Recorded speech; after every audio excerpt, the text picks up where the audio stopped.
Hi Gemini, welcome to your July and August 2017 Prosperity Report. It's Raina here. So I have pulled up the ephemeris for 2017 to kind of like look at the transits that will be affecting your wealth in the next couple of months and, career stuff too. I'm recording this on the 4th, well, no, it's the 3rd of July actually. On the 5th of July, Venus goes into your sign. So that is good for you in general if you're trying to promote yourself in terms of, let's say you're in between jobs and you're having to do interviews. You may give off a vibe that's much more attractive in some way. And the word attractive means that you attract to you these things. Venus can be money, as well as beauty, of course. But a lot of people don't realize the money angle. They always think of Venus being associated with love and beauty. But Venus rules the second house of earned income. It does rule the 7th house of marriage, partnership, but it rules the second house of earned income as well. So anything monetary, Venus can attract to her. And for you, when it's in your sign, it's your actual self that is the moneymaker. And then on July 31st, Venus goes into your second house in Cancer. And there's going to be a lot of Cancer energy during this time period. So that means that you can benefit from the money that you earn, which is the second house. Okay, so Mars is going to be in that second house until the 21st of July, and that is really you being driven to finding ways to bring in some money. When people have a burning desire to do something, they usually achieve it one way or the other. On the 21st, Mars moves into the 3rd house of communication, but this is your natural house. So you could even benefit in some way with that. And that could be a financial way, whether it's internet-based or public speaking, teaching. And that will carry us through August. Mars will still be in that house until the end of August. I have to bring this up. Let me see. So your 10th house of career would be Pisces, I'm assuming. And that's more for September, so I'm not going to get into that. But I will say that with this North Node in Leo, and then you have Venus moving there in the 3rd house. That's where your 3rd house is. It's Leo. And that's happening. Venus will be there on the 27th. That tells me that you're going to have 2 new moons during this time period in this 3rd house. This is your natural house. So even though in and of itself it's not a money house, I can't help but wonder if this is going to be somehow a very lucky situation for you. If you decide to pursue something in terms of communication in the money that you make in your career. So keep that in mind, because the first new moon is at 0 degrees of Leo, and that is occurring on July 23rd. The second one is on August 21st, and that's going to be at 28 degrees of Leo. So the early degree and a late degree of Leo. And the second one will be a solar eclipse, so it will have long-term ramifications of bringing in something new with your 3rd house sector. The 3rd house also deals with your local area as well as your siblings and other extended family members, so you could see some kind of developments with them and that. But the other thing too is that the second new moon, that solar eclipse, occurs during a Mercury retrograde. So even though it can bring change, it may be delayed change, or the change that it brings initially may not be something that is long lasting. So it's kind of, I think that in terms of launching anything, it's best to do it during the first new moon, which is on July 23rd. If you want to do any internet stuff, before you have the Mercury retrograde, which is going to be on August 12th. Okay, and it's going to go direct, Mercury, on the 5th of September.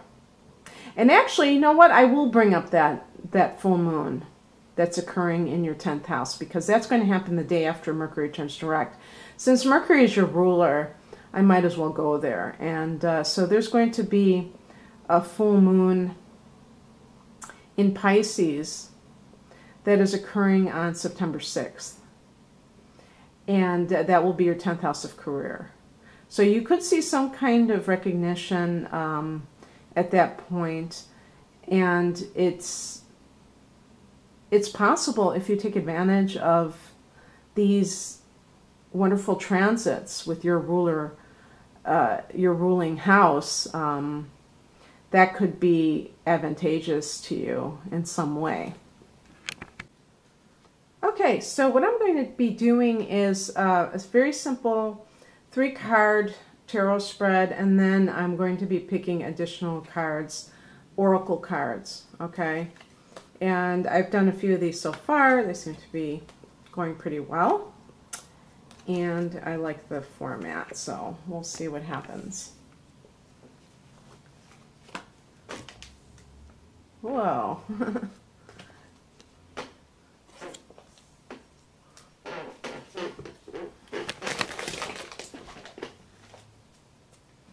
Okay, that's from that deck. And this is my Earth Magic deck, kind of a new deck of mine. I'm test driving.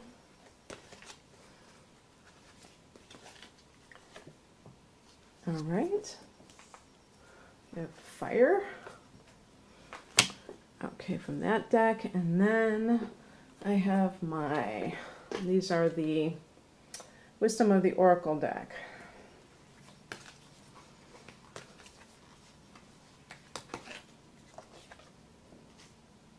Keep getting this card, time for a nap.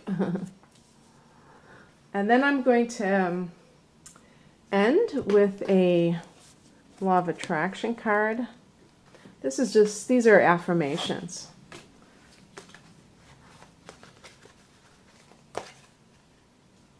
All right, receptivity.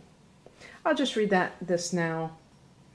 This is the card. It says, I am open in my heart and mind to receiving the blessings that I deserve.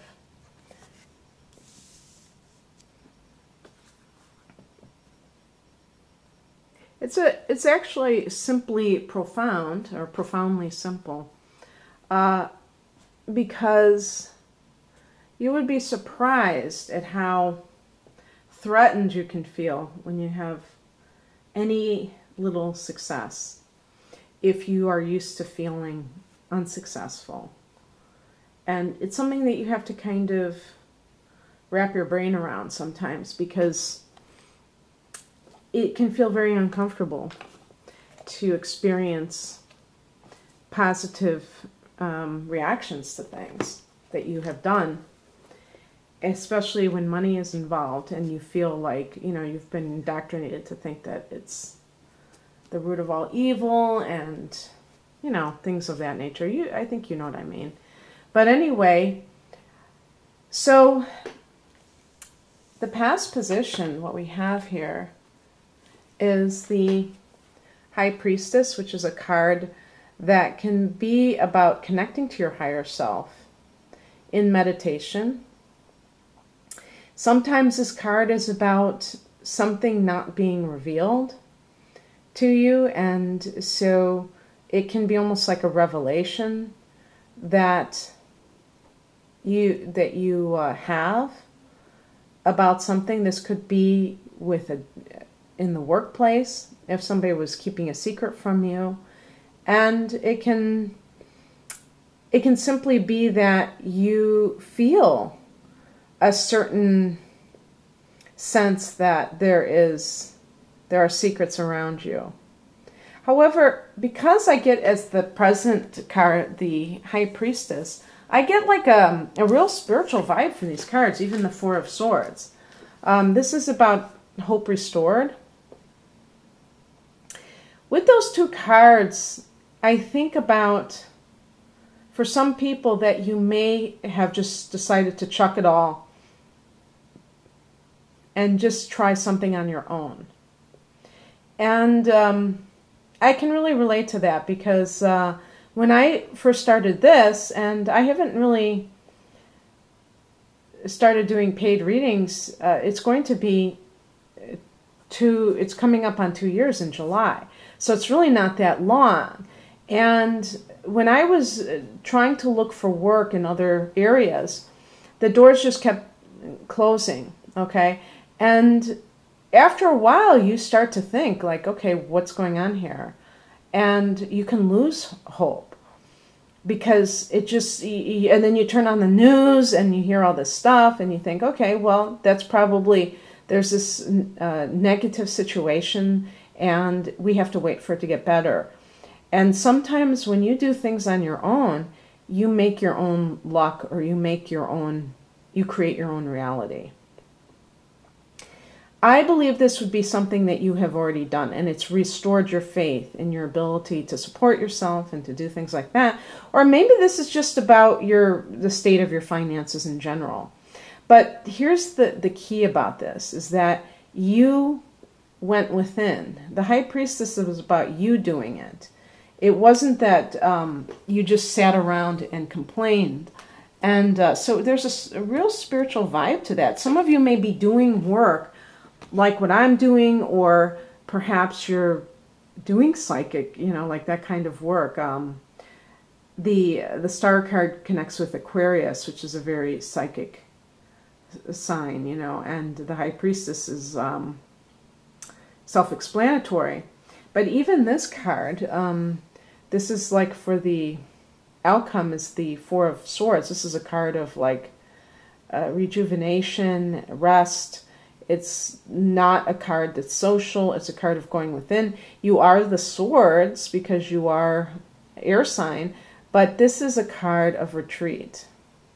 So for a Gemini person, this may be a little bit out of character, but it's something that will help you even more so in whatever it is that you're endeavoring to do. But I find it very interesting that these are all kind of spiritual cards. And I'd be curious if this resonates with anybody, where you are doing things of a more spiritual nature, or healing. Maybe you're in the healing profession, or one of the professions that's related to healing. So let me just continue with this. And we have Fire Passion for the Earth Magic deck, and I'll tell you, I'm going to read from the booklet because this is all new to me.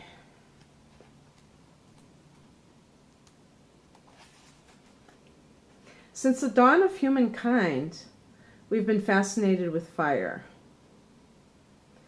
In this card, the man is enacting an ancient ceremonial fire dance originating from Samoa, at one time performed to ignite the passion of warriors before a battle.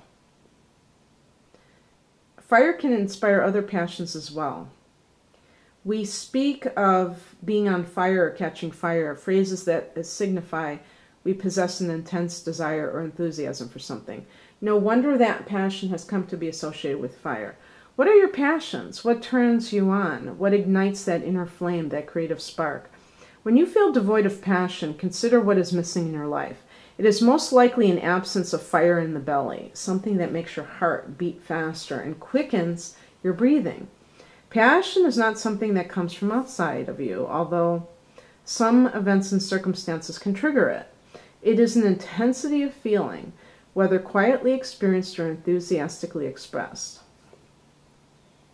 Passion can simply be a strong feeling, or the sensation itself can be so powerful that it motivates you to act.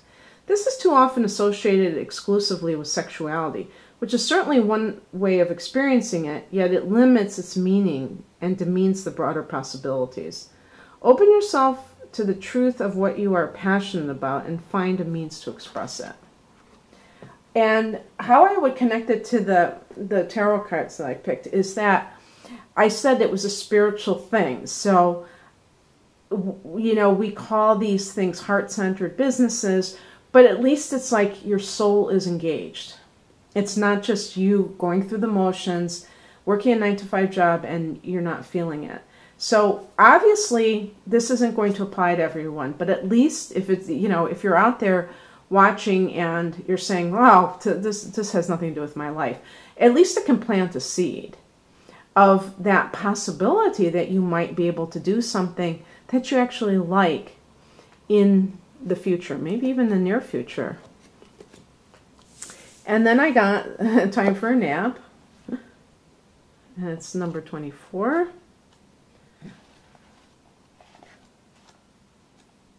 And it's funny because that is like the Four of Swords, Time for a Nap. It's about replenishing yourself. External meanings: rest, rejuvenation, and renewal. Temporary non-action, allowing dreams to arise. This is a time to step away and rest. Let the cares of your world go. Go into a state of non-action and allow yourself to be free of the shackles of your goals, your lists, your desires. Nothing is as important as rest, detachment, and neutrality. The overly busy mind can block you from inner wisdom if you don't step back, take a seat, and rest. Be willing to let dreams surface and ideas flow through you, absent any force or conscious direction, as you observe without engagement now. This is a great time to take a break from your busy schedule and allow yourself the opportunity to step back. Your plans are meant to be put on ice. Your goals can wait.